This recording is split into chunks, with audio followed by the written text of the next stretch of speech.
kusangana zvekare kwataita paKulian TV channel yenyu yatinokupakurirai nhau nezvinhu zvakasiyana siyana zvinenge zvichiitika munyika yekwedu. Nhasi ndauya nine nyaya pano iri kuitika yandiri kusangana nayo pari kunzi Wounded War Veteran and ZANU-PF Central Committee member Blessed Geza yesterday failed to turn up at the Harare Magistrate Courts where he is complained in the 1.3 million fraud charge. Ndo nyaya iripo. Geza ari kunzi anga ari supposed kunge achienda kucourt nezuro asi haana kubudikira munyaya yanga iri kutaurwa yekunzi ye 1.3 million yakanga iri kunzi yatogara yaenda kuma courts already.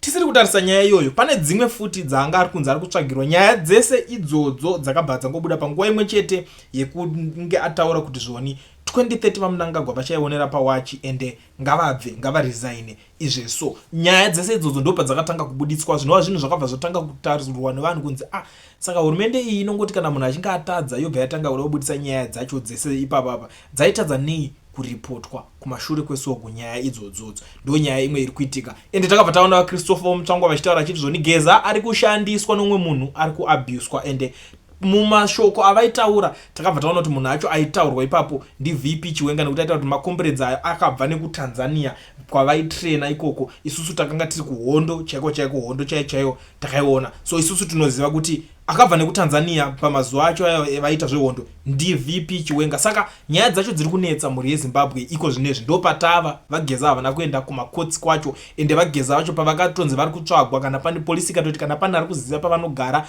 ngaatizivise tiwe tivatore, vakatonina up to now hapana kana one mumwe chete zvake atambovaratidza kuti vanogara papi. Endewo vanhu veZimbabwe vataura kuti polisi ndimi munobhadharirwa mari yechipurisa, haikona kuda kutipa basa ramunobhadharirwa mari imimi shandai mega mumutsvage mega nekuti imimi ndimi munoita basa iroro, isusu hatibhadharwe kuti tinge tichiita se tichitsvaga vanhu. Ndo situation iripo paZimbabwe. Kukota haana kuenda, kumapurisa kwacho haasi kubatika. Ameno kuti zvinopera mushere. Ndakatarisawo nyaya iyi Zimbabwe this time kuri kunakidza. That's all I can say for now. Saka muri yeZimbabwe ndakungokusiyai makateerera audio nezvimwewo zvichataurika ipapapa. Mozondiudzawo zvamuri kufungawo in the comment section kana muchinge mapedza kuona nekulaika. Kutenda nebasa rokuitwa na Comrade Geza nevese vakavakomberedza nevari kusapota kuti chirongwa ichi chiende mberi. Nokuti kana takuda kutaura chokwadi munhu wese arwadziwa, munhu wemuZimbabwe ari kurwadziwa. Kana dai tikada kufunga kuti mabudira aita mwana weZimbabwe kuenda all over the world hakusisina mafamilies apesana. Baba vari kuAmerica, mai vari kuBotswana, mwana komana ari kuCanada. Hapasina mhuri. It has destroyed the family fabric. Politics dzemuZimbabwe dzadestroya mafamilies. Ndo chekutanga. Chechipiri, vanhu vacho vabuda kudaro zvavanonosangana nazvo kwaumbonzwi kana Mnangagwa kana government yavo kana embassy yavo ichiti bufu. KuSouth Africa kwakapiswa vanhu, kupiswa vanhu kunge pari kupiswa nyoka. Hapana kana akachakati bufu, hapana kana akataura kana chinhu. No care whatsoever for the citizens. Hapana kana akataura kana chinhu. Tikatombomira kuti zvimwe timbonyorawo matsamba timbodini kuti mburi kuzvionawo here, mazvionawo here maembassy, kana response hapana. Kunge kwafa makonzo. This is the kind of government. Tingaswerera tingotaura maissues iwaya. Asi chatiri kuda kuti mupfungwani maonero angu ini chatiri kuda kuti tiwirirane ndechekuti varume vatanga nyaya yakanaka. Kana tichikwanisa ngativasapotei. Maybe tongowirirana pamafundamentals ekuti chekutanga ndechekuti okay, tiri kufamba sei, tirongedze mafambiro, tiri kufamba sei, tichatungamirirwa nani. Uye zvakare it's important for us to curb the term interim government. Nekuti kana tikange tikutaura nyaya yema-constitutional reforms, handifungi kuti angadaya more than 5 years. Nekuti tinoda kuti tidzokere panyaya yedemocracy. Tiite ma-elections. Vanhu votanga kufamba tiri mudemocracy. Nekuti kuti tingofamba blindly, tisingazivi kuti tikuendepi, zvichaguma rini. It doesn't matter kuti tatungamirirwa nani from now for the next 5 years. Dai tangowirirana chete kuti after 5 years tochita my elections. Inini I would support something like that. because tinenge tiri kurakidza kuti tine hanya nezvinoda gutsa ruzhinji, which I believe kuti ndo zvakarwirwa nevakaenda kuhondo vakanoparara nesuwo tine hama dzakaenda dzikasadzoka dzakawanda. Saka zvinotirwadza kana tichiona mafruits acho avakarwira nezvavaititaurira kuti tiri kurwira zvakati tisingachaaoni. Taakutoona the absolute opposite of what we thought was going to come out of this struggle. Chechipiri ndechekuti ndiri kufunga kuti zvakanaka kuti tizive munhu watiri kurwisana naye. Vanostada nezvehondo ivo vaienda kuhondo avaititaurira kuti tinostada enemy yatiri kurwisana nayo. You need to know the strengths, you need to know their weakness.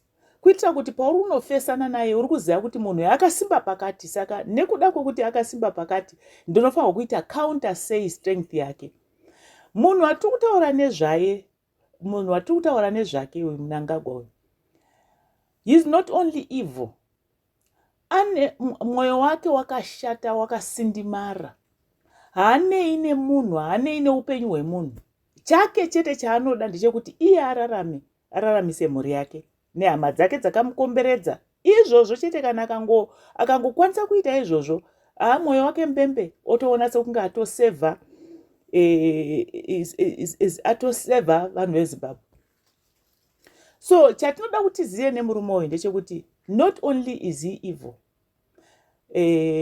not only is he cruel, but munhu uyu watiri kudhila naye uyu, he is a very shrewd politician. Shrewd. And he is a very seasoned politician. Saka musanyanya kuvolunteer information kupaparika tanyanya pamasocial media. Ngatimbodzikamai, kudzikama kuti hlo, kudzikama chaiko. Nekuti information yatiri kuvolunteer kana kuti zvinhu zvatiri kunyanya kutaura pamasocial media zviri kuita kuti iye wacho atokwanisa kutoronga tsoro yake, nokuti ndo basa rake, ndo kustrength yaainayo iyo yestrategy. He is a very very big strategist. Kuarea iyoyo vashoma vanogona kustrategize saiye. We have to acknowledge that if we need to come out of this alive. Saka kana tikaramba tichita zvatiri kuita chipaparika tingoshare information, azobva, azodini, azobuda, zvazodai, tiri kuda kuzodai, hii information iyi tiri kuda tichivolunteer, tichazofamba takadai, ndo zvatiri kuronga zvese. All that information iyoyo anombokuregedzai. Ndosekena akapiwa zita rokunzi Garwa. Anombokuregedzai oita sokunge aparara, oita sokunge ave wiki, okuregedzai kusvikira mafarisa, then he will strike. Mark my words, if we continue the way we are continuing, tichitaurisa nekupaparika, hapana kwatinosvika, uye tinozokuvadzisa vari kutitungamira, vari kuedza kuti tibude out of this situation. Nokuti sivamwe hatichatarisi zvese izvozvo zvokuti ndiani ari kutungamira zvakadini. Tangoti dai tangobuda pane iyo iyi, tikangowirirana mafundamentals chete, tobuda muna iyo, anybody can lead us for the next 5 years. Dzaperawo 5 years idzodzo, toita ma-elections, totodzokera kunyika dzedu. Vanenge vari out vaya votodzoka kumusha. Vamwe takatorerwa zvakawanda, maproperties, takatorerwa maproperties, tikatorerwa mari yakawanda. Uchiti waisa mari mubank, inoperera mukanwa setundu yatwainzi tuma things tuya tusina kwatunoenda. Ndo zvakanga zvakuita mari yatakanga tashanda, ma-insurance, ma-medical aid, zvese zvakaparara. So when we talk about advancing and progressing, we've lost a lot. We've lost too much to risk losing again. Nokuti apa pane zveupenyu hwevanhu. We must make sure kuti tachengetedza upenyu hwevainitiator, vativhurira door iri rekuti titange kuona a bit of light. But how that turns out depends on our behavior. Tabehave sei, tisatengese zvakare vanhu vari kuedza kutisunungura. Saka ndo mashoko angu iwayo ekuti sevanhu vari kudaira kuti chinhu chinogona kutibatsira. Of course pane vamwe vasiri kuzvisapota, but I'm talking to those vari kufunga kuti zvinogona kuita something, zvinogona kutibatsira. Ndo vandiri kutaura navo kuti kana tiri kufunga kuti zvinogona kutibatsira, ngatiregedzai kuwawata zvakanyanya, ngatiregedzai kutaura nokuvolunteer information, ngatirambei takadzikama.